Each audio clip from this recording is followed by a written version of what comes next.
Imagine praying night after night, asking with sincerity, crying with tears, and still feeling like nothing changes. Have you ever wondered why? There is a silent, almost invisible sin that closes doors, blocks answers, and stops miracles, even when someone prays a lot. It's like a shadow standing between the human heart and what God wants to pour out. Today, you're going to understand what truly holds back the move of God, and the answer may deeply transform your spiritual life. Because when this obstacle falls, miracles happen in ways you never imagined. Before we continue, if this message has already started speaking to you, make sure to like this video and subscribe to the channel. It helps this word reach more people who need to hear something like this. Here, we share deep, Bible-based reflections with clarity, respect, and truth. Join our community of faith. And if this video touches your heart at any moment, write in the comments, "Lord, remove everything that keeps me from living your miracles." Declare it with faith. Sometimes a sincere sentence opens paths that have been closed for a long time. Many people imagine that the greatest spiritual obstacles are visible, shocking, or dramatic sins. But in reality, the sin that blocks miracles the most is usually silent, subtle, and very common: the lack of forgiveness. The Bible makes this clear when Jesus says in Mark 11-25, "And when you stand praying, forgive, because prayer loses strength when the heart is tied to hurt." It's not that God doesn't want to move, it's that a heart hardened by pain becomes less sensitive to his touch. The lack of forgiveness creates an emotional and spiritual barrier. It takes up inner space that should be filled with peace, faith, and trust. A person prays, but they pray wounded. They cry out, but they carry old resentments. They ask for miracles, but keep their inner doors locked. And this blockage doesn't appear overnight. It grows slowly, like deep roots no one sees, until one day it suffocates everything around it. How many answers were already on the way, but were interrupted because the heart wasn't free? How many blessings failed to bloom because there were still memories that had never been surrendered to God?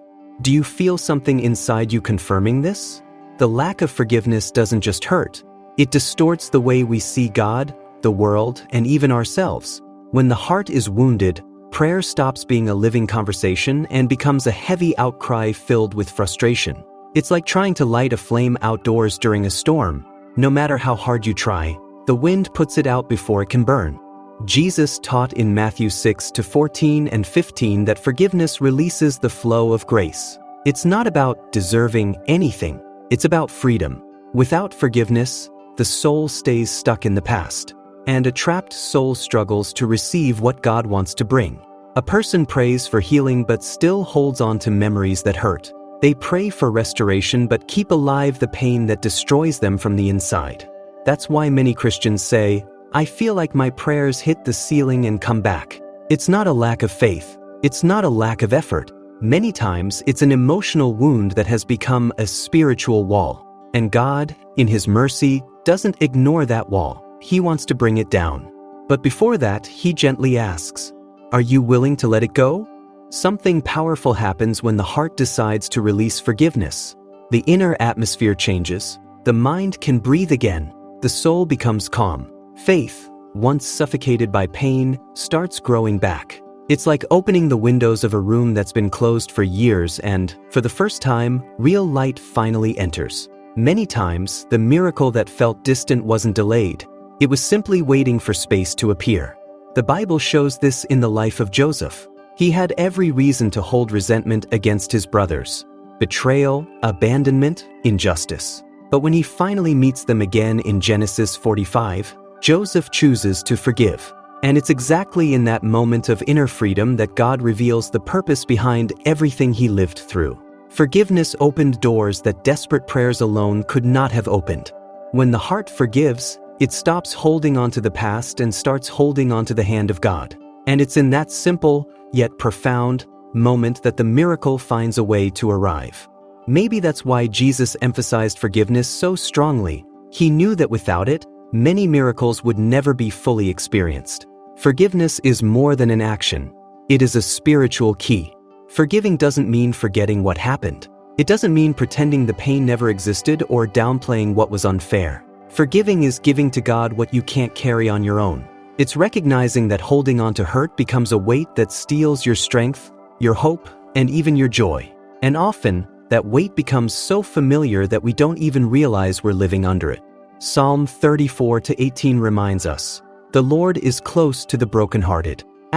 God doesn't require a perfect heart, only a sincere one, willing to be healed. He knows that forgiveness is a process and walks with you every step of the way. The miracle isn't just in the answer you're waiting for, it's also in the healing God does within you as you release forgiveness.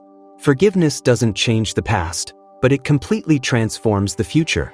It clears the path for new blessings to flow. It removes the block that was keeping your prayers from flourishing. It breaks cycles that have been repeating for years. It restores the peace you didn't even realize you had lost. And when the heart becomes light, the miracle finds its space. When forgiveness is finally released, something changes in a person's spiritual environment. Prayer becomes lighter, more genuine, and more aligned with God's will. The person begins to feel God's presence, guidance, and the peace that once seemed so distant. And often, the miracle they've been waiting for doesn't arrive in a spectacular way. It comes quietly, almost imperceptibly, like God's calm response saying, "Now I'm opening the way." In Matthew 5-9, Jesus says, "Blessed are the peacemakers." Forgiveness transforms you into someone who builds peace within themselves. And where there is peace, there is room for God's work. The heart becomes fertile ground. Faith, once suppressed, begins to grow. Hope is reborn. The supernatural starts to flow naturally. This is where many testimonies begin. The moment someone says, "I forgive," and God says, "Now I can act." Forgiveness doesn't just remove the blockage. It strengthens the soul to receive what was already reserved.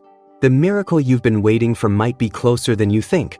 Sometimes all that's missing is this spiritual key.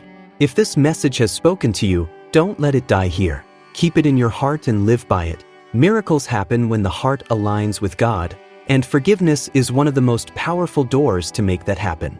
Now, I kindly ask, leave a like, subscribe to the channel, and share this video with someone who needs to hear this message. This strengthens our work and helps this message reach more lives. And when you're done, I invite you to watch the next video on the channel. There's a word there waiting just for you. May God bless your heart and open paths that once seemed impossible.